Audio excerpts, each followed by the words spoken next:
হাবিব ইবনে মালিক বাদান 1000 সৈন্য নিয়ে বাড়িতে চলে যায়। গেটের কাছে যাইয়া যখন টোকা মারছে, তার মেয়েটা যেই ঘরের ভিতরে থাকে, এবার বাদান রে আস্তে করে কানটা লাগাইয়া দেখে ওই ঘরের ভিতর থেকে আল্লাহ নামের জিকির শোনা যায়। হাবিব ইবনে মালিক দৌড়াইয়া যাইয়া মেয়েটার কানের সাথে কানটা লাগাইয়া ডাক দে বলে, মা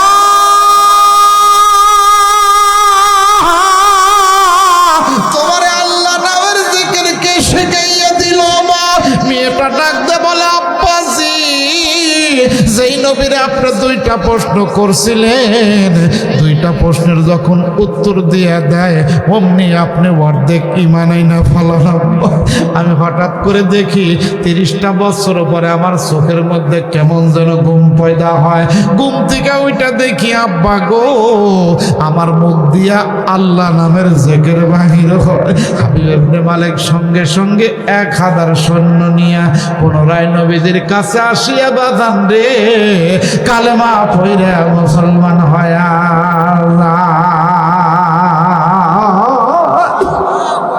তাই আমার আল্লাহ রাব্বুল আলামিন ডাক দে বলে, বান্দা তোমার জীবন দশায় যদি তুমি 5টা আমল করো, আমি আল্লাহ তোমারে 3টা পুরস্কার দেব।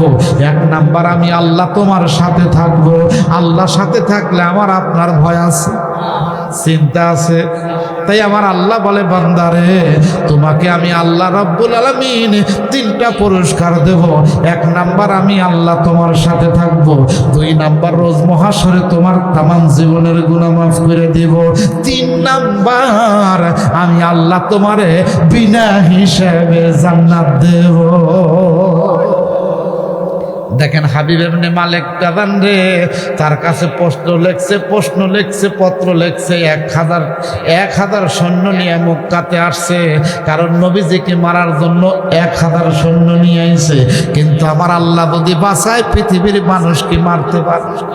আরো জোরে কোন, সেই নবী শুধু বাদান মানুষের নবী না, সেই নবী বাদান রে রাহমাতাল লিল আলামিন, যাকে না বানাইলে আমার আল্লাহ তামাম দুনিয়া বানাইতো না।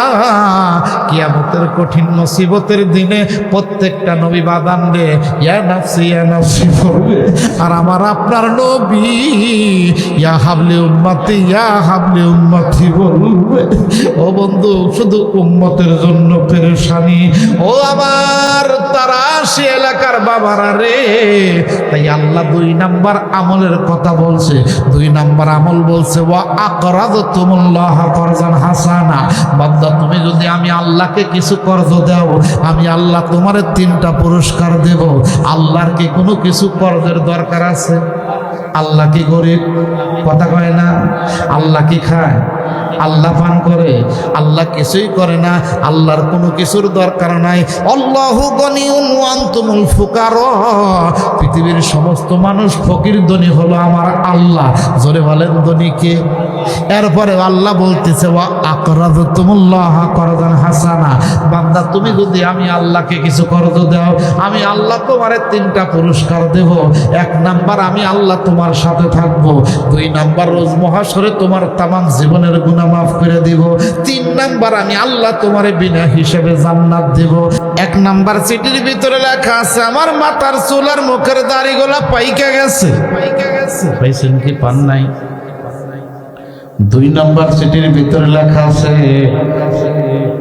আমার চোখের জ্যোতিটা কমে গেছে। পাইছেন কি পান নাই? 3 নাম্বার চিঠির ভিতর লেখা আছে, আমার শরীরের শক্তিটা কমে গেছে। পাইছেন কি পান নাই? এই 3টা চিঠি আমি আপনি অনেকেই পাইছি। এরপরেও মনে করি আমি আপনি মরব না। আল্লাহ ডাক দেখায়, বান্দারে মরার গ্যারান্টি আছে, বেঁচে থাকার গ্যারান্টি না। ঠিক কিনা বলে? আর কবি দেখেন কি বলে, শরীরের চামড়া ছিল টান, মিষ্টি সুরে গাইতাম গান, গলার আওয়াজ আমার কত দূরে যাইতো।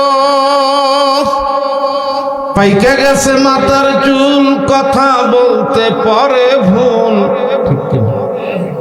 চোখে দেখি গন্ডগোল, দন্ত নড়িল পাখি উড়ে যাওয়ার বুঝি সময় এলো। রঙ্গরসের দিন ছিল আমার একদিন, 12 ঘন্টা বেলায় আমার সন্ধ্যা হইল। পাখি উড়ে যাওয়ার বুঝি সময় এলো।